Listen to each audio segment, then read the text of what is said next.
Floyd George Giebell, December 10, 1909 to April 28, 2004, was an American baseball player who is best remembered as the pitcher who, in his third career start, shut out Bob Feller in the Cleveland Indians to clinch the 1940 American League pennant for the Detroit Tigers of Major League Baseball, MLB.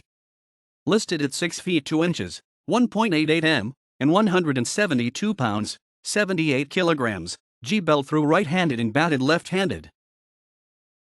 Born in Pennsboro, West Virginia, Giebell attended Salem International University.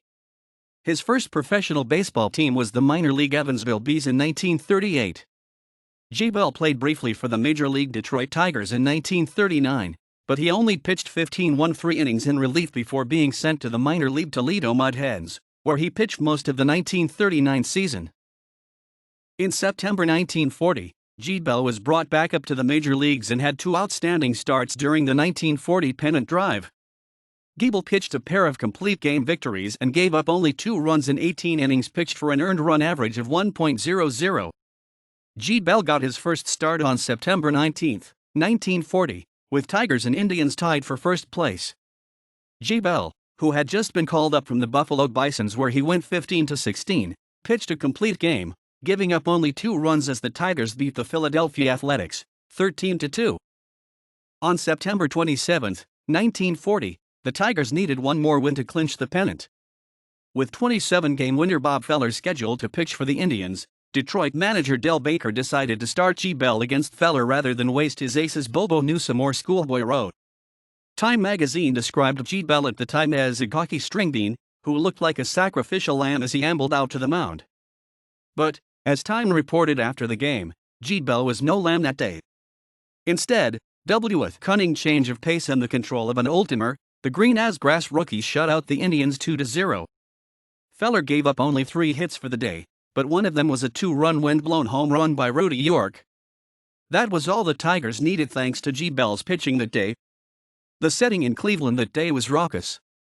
The Indians had built a reputation as the Cleveland Crybabies for their whining about manager Ossie Witt, and had been subjected to chants of Cleveland Crybabies, Boohoo Indians and Pappies, plural of Papus, when they played in Detroit. Tiger fans threw baby bottles on the field during the game, decorated the dugout with diapers, and pushed a baby carriage along the dugout roof during the game. The Indians fans turned out in force, 45,000 strong, and armed with eggs, eggplants, cauliflowers, fruit. As soon as the Tigers went on the field, they were pelted from the stands. By the time Rudy York hit one of Feller's pitches for a 2-run home run, Time reported that the field looked like a vegetable plate. The umpire called time twice, and Indians manager Ossie Witt begged the fans to stop. When the umpire made an announcement threatening a forfeit, an immediate fruit barrage ensued. Hank Greenberg was drilled with a tomato as he ran after a fly ball. At one point, an entire bushel basket of tomatoes dropped from the upper grandstand into the Tiger bullpen, barely missing Tigers ace Schoolboy Rote, but making a direct hit on Detroit catcher Bertie Tebbetts, knocking Tebbetts unconscious. The Cleveland police quickly apprehended the offender, Armand Guerra, and took him to the Detroit clubhouse. Tebbetts, now conscious, beat up Guerra while the cops looked the other way. Guerra, who earlier had dropped the crate on Tebbetts, filed criminal assault charges, but Tebbetts was acquitted. Giebell remained calm through the commotion in Cleveland, and shut out the Indians for 9 innings in one of the great David versus Goliath moments in baseball. The pennant-clinching win over Feller was only the third of Giebell's career, but it proved to be his last.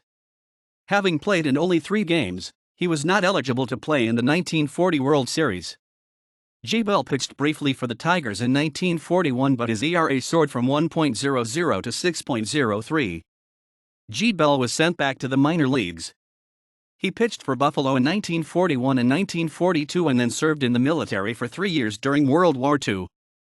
He returned to baseball following the war, but never made it out of the minor leagues. His final season playing professional baseball was 1948, with the minor league Dallas Eagles. Over his 3-year major league career, Giebell was 3-1 in 28 games, 4 as a starter, with a 3.99 earned run average in 67 2/3 innings. According to his obituary, Giebell worked in the quality control labs of Wood and Steel until his retirement. He died in 2004 at age 94 in Wilkesboro, North Carolina. According to published accounts, Giebell still had a silver tray that had been signed by all the Detroit players to commemorate the pennant clinching victory.